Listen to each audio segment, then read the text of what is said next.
By June 1944, the Allied invasion of Western Europe depended on more than just the landings on the beaches. The plan required control of key terrain inland before the first amphibious troops even reached the shore. Without that, German forces could move quickly to counterattack and potentially push the invasion back into the sea. The operation was set for the night of June 5 to 6, 1944, across the Normandy region of northern France. The objective was clear: secure the flanks of the invasion, particularly around Utah Beach in the west and the British sector in the east. To achieve this, Allied planners committed approximately 24,000 airborne troops, primarily from the US 82nd and 101st Airborne Divisions and the British 6th Airborne Division.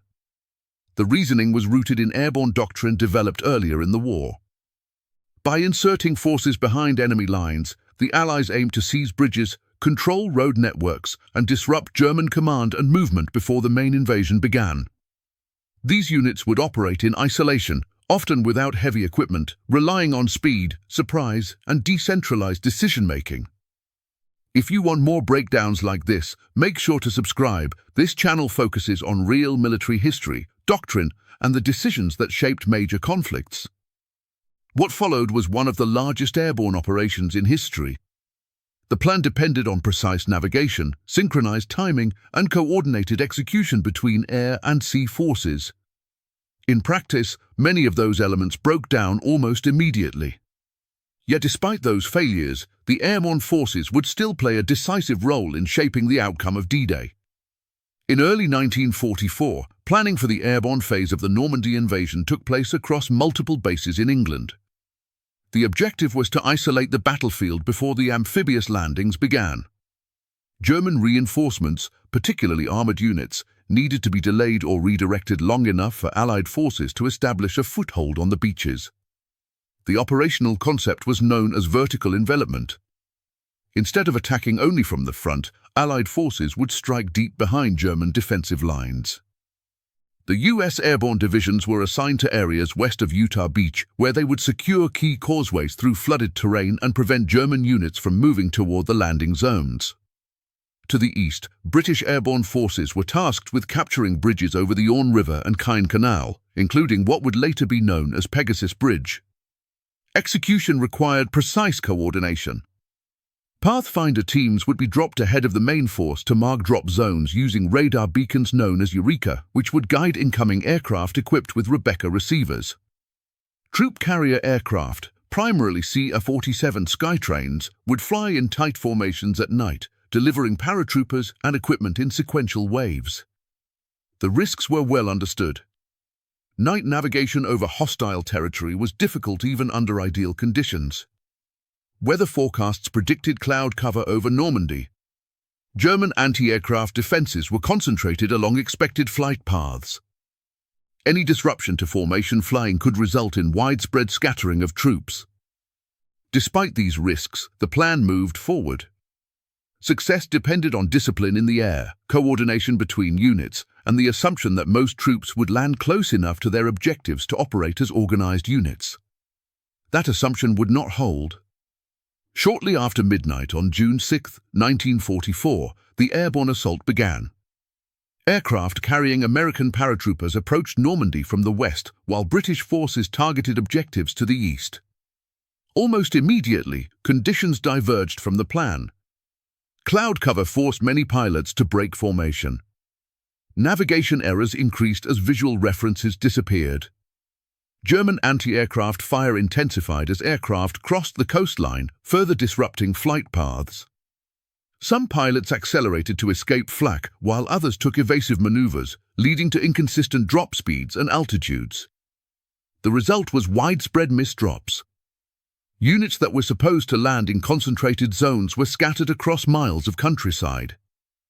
In some cases, entire sticks of paratroopers were dropped far from their designated objectives. Equipment bundles were lost or landed separately from the troops that needed them. Terrain added another layer of difficulty. The Germans had deliberately flooded low-lying areas near Utah Beach.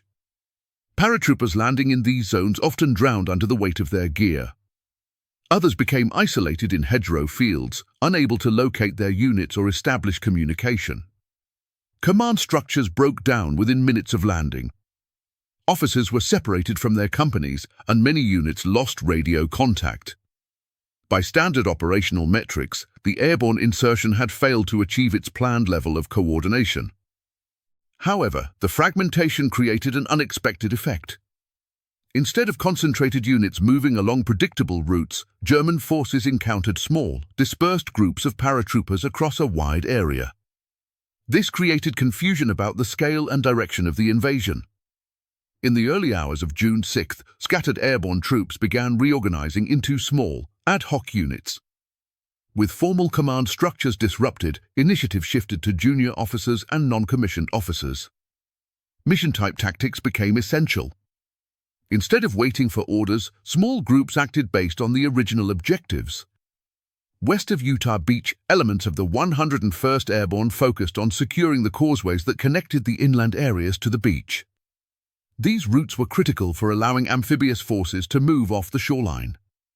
Despite being understrength and disorganized, these units were able to secure several key exits. The 82nd Airborne, operating further inland, moved to capture the town of Saint-Mère-Église. Its location at a road junction made it strategically important for controlling German movement. After scattered landings, paratroopers regrouped and took the town, marking one of the first French towns liberated during the invasion. To the east, British airborne forces executed one of the most precise operations of the night. Using gliders, they landed close to their objective and secured the bridges over the Cairn Canal and Orne River. Holding these bridges prevented German armored units from advancing toward the eastern flank of the invasion. Across the battlefield, small units engaged German forces in localized fights. Roadblocks were established, communication lines disrupted, and German units were forced to respond to multiple threats simultaneously. Although many airborne objectives were only partially achieved, the cumulative effect was significant. By the time amphibious landings began at dawn on June 6th, the situation inland had already been altered. German commanders faced conflicting reports of airborne landings across a wide area. This uncertainty delayed coordinated counterattacks. At Utah Beach, the impact was measurable. The 4th Infantry Division encountered less organized resistance than expected.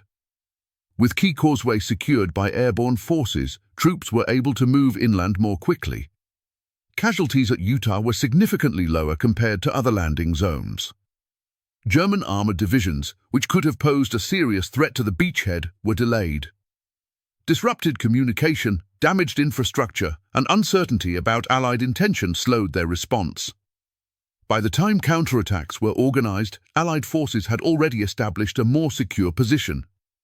Link-up between airborne and amphibious forces occurred throughout June 6th and into June 7th.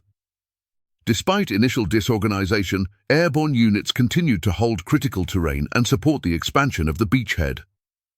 In terms of cost, airborne forces suffered significant casualties, particularly during the drop phase. However, when measured against their objectives, disrupting German defenses, delaying reinforcements, and securing key terrain, the operation was effective. The D-Day airborne operations demonstrated that precise execution was not always required for strategic success.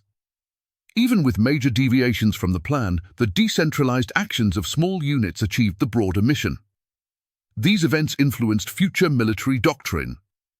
The value of initiative at lower command levels, the importance of flexibility in execution, and the role of airborne forces in shaping the battlefield would all carry forward into later conflicts. D-Day was not just a success because of what happened on the beaches. It was also shaped by what happened in the dark, hours before the first landing craft reached the shore.